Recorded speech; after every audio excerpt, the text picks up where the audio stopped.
Bonjour à tous, moi c'est Guillaume et tu es bien sur la chaîne Objectif Lune. Le marché est bien vert ce matin et on sent un petit frémissement. Est-ce qu'il va se confirmer tout au long de la journée? On est le vendredi 5 septembre et aujourd'hui je vous ai préparé une analyse sur le sol. Ensuite on enchaînera avec le BGB de BitGet et on terminera la vidéo de la semaine avec le TAO Bitensor. Comme d'habitude, laissez-moi en commentaire de cette vidéo le token que vous voulez que j'analyse la prochaine fois. Nous le mettrons au vote dans le canal Objectif Lune dont je te laisse le lien en description. Et on commence tout de suite avec un focus rapide sur le marché. On peut voir que le BTC est le plus solide sur les dernières 24 heures avec une progression de 2,11% pour s'échanger aux alentours des 112 664 $. ETH suit plus calmement pour s'échanger à 4 384 $ pour une progression de 0,46%. Du côté de Sol, on reste stable avec une progression de 0,45% pour un prix de 207 $. XRP affiche une petite progression de 0,65% pour venir s'échanger à 2,83 $.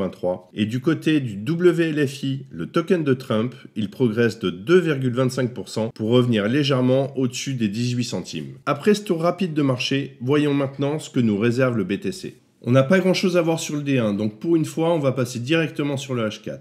Pour rappel, chaque bougie représente 4 heures de cotation. BTC a réagi selon nos scénarios. Le retracement de l'ensemble du mouvement baissier initié depuis le 22 août, donc c'est-à-dire cette zone-là, sur les 112 342 et les 113 542, zone qu'on est venu toucher. Derrière, nous avons eu le retracement de l'ensemble du mouvement haussier initié depuis le 1er septembre sur la zone des 109 287 et des 109 915.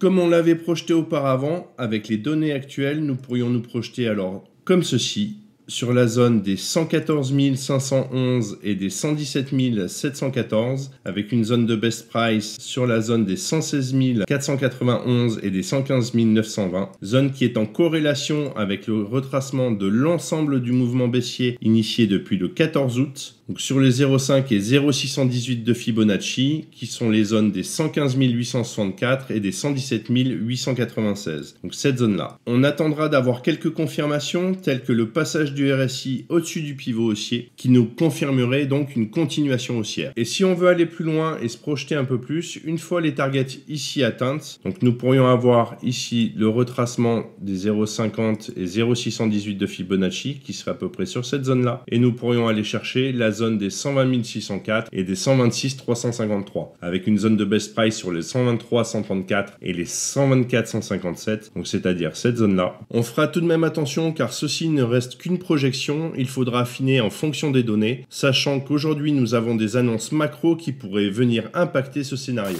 Je vous en parle depuis le début de la semaine. Aujourd'hui, nous avons des annonces à fort impact avec notamment le Non-Farm Payroll, le NFP pour les intimes, à 14h30. Le consensus tape sur 75 000 créations d'emplois, légèrement au-dessus des 73 000 du mois précédent, ce qui montre un rythme toujours modeste sur le marché du travail. Le taux de chômage under 3 est attendu à 4,3% contre 4,2% le mois dernier, ce qui traduirait une petite hausse du chômage et donc un signe de détente du marché de l'emploi. Du côté du taux du sous-emploi under 6, il est anticipé stable à 7,9%, ce qui implique qu'il n'y aurait pas d'évolution majeure pour les travailleurs à temps partiel. Enfin, le NFP privé est attendu à 75 000 contre 83 000 le mois dernier, ce qui reflète un ralentissement du rythme d'embauche dans le secteur privé. Dans l'ensemble, le marché s'attend donc à un léger refroidissement de l'emploi et ces chiffres pourraient déclencher de la volatilité sur le dollar et les taux américains, avec un impact direct sur le BTC et les altcoins. Donc si tu es sur le marché aujourd'hui, sois très prudent, pense à mettre tes SL ou tes stop suiveurs pour éviter de finir en slip. Maintenant qu'on a vu ce que nous réservent les annonces macro, nous pouvons passer directement sur le graphique du Solana.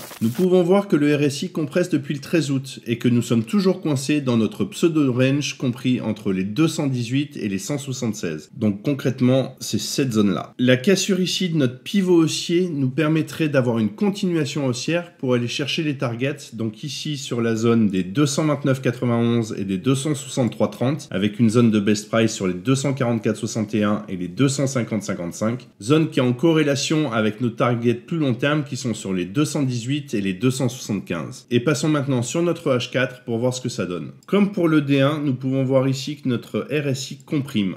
Potentiellement, nous sommes sur un triangle de type A, B, C, D, E qui nous permettrait d'aller casser à la hausse Il faudrait tout de même que notre pivot vienne à céder pour aller chercher les zones que nous avions prédéfinies, donc c'est-à-dire la zone des 226 et des 247, avec la zone best price sur les 235 et les 239. Cette zone serait donc en corrélation, comme on l'a vu tout à l'heure, sur nos zones des 1.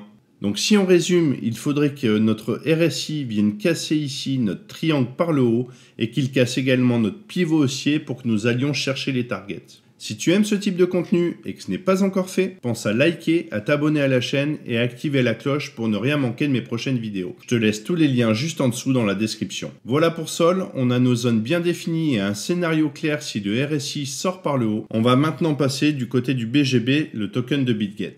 Si on regarde notre RSI, nous pouvons voir que nous sommes venus casser le dernier plus haut, mais que par contre le pivot pour le moment n'a toujours pas cassé.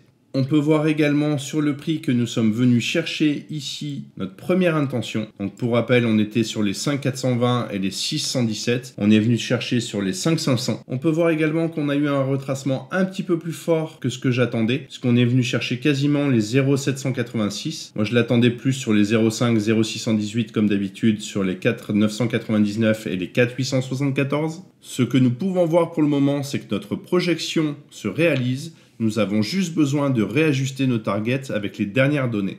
Donc avec ces nouvelles données, nous pourrions nous projeter ici sur la zone des 5,993 et des 6,799 avec une zone de best price sur les 6,348 et les 6,492, zone qui serait toujours en corrélation avec nos targets long terme. J'ai regardé sur le H4, on n'a pas plus d'infos pour le moment. Donc si on résume, il faudrait que notre RSI vienne ici casser notre pivot à la hausse pour qu'on ait une continuation haussière et dans ce cas-là, on pourrait aller chercher ces targets-là. Je te fais un petit rappel, ce que je te partage ici reste mon analyse du marché à un instant T, ce n'est pas un conseil en investissement et comme toujours, je t'invite à faire tes propres recherches et à adapter ta stratégie à ton profil de risque. Passons maintenant sur le token que vous avez sélectionné dans le canal Objectif Lune, le TAO Bitensor. Si on se penche sur le RSI, on peut voir que notre pivot a été challengé, mais que celui-ci a tenu. Nous ne sommes pas venus chercher les targets que je pressentais sur les 260 et les 135,7. Par contre, ce que nous pouvons voir, c'est que nous avons une divergence qui est ici en train de se mettre en place entre le prix et le RSI, ce qui peut nous indiquer un probable retournement. Pour que celui-ci soit validé, il faudrait que l'on vienne casser ici la droite de tendance et par la même occasion qu'on vienne casser le pivot, ce qui nous permettrait d'aller chercher le retracement de l'ensemble du mouvement baissier initié depuis le 22 juillet sur la zone des 381 et des 400. Donc cette zone-là, et que pour le moment, nos targets long terme ne sont pas à revoir. Et on passe tout de suite sur le H4 pour voir ce que ça donne. Alors certes, on n'est pas venu toucher nos targets D1, par contre nous avons bien touché nos targets H4. Donc pour rappel, nos targets H4 étaient sur les 302,8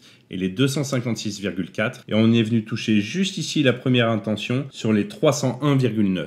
Nous pouvons également voir que nous avons une divergence qui s'est mise en place entre le RSI et ici le prix. Donc potentiellement nous sommes sur un changement de tendance. Si notre dernier plus haut RSI venait à casser,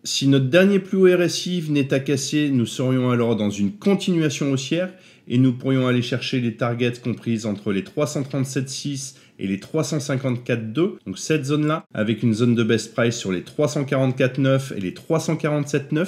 Notre point de bascule important sera ici notre cassure de notre pivot haussier qui nous permettrait d'aller chercher les zones en D1. Donc pour rappel, c'est le retracement de l'ensemble du mouvement haussier initié depuis le 22 juillet qui se situe sur les 0,5 et 0,618 de Fibonacci, c'est-à-dire les 381,5 et les 400,3. Et comme pour le reste, on attendra d'avoir des confirmations pour valider cette vue. Voilà, je pense qu'on a fait le tour pour aujourd'hui. Reste à voir comment le marché va digérer les annonces macro de cet après-midi qui risquent d'apporter pas mal de volatilité. Comme d'habitude, on restera prudent sur les entrées juste avant les chiffres et on attendra les confirmations avant de valider un scénario. On se retrouve lundi pour une nouvelle vidéo d'analyse. D'ici là, je te souhaite un excellent week-end et comme toujours, prends soin de toi et de tes cryptos. Ciao!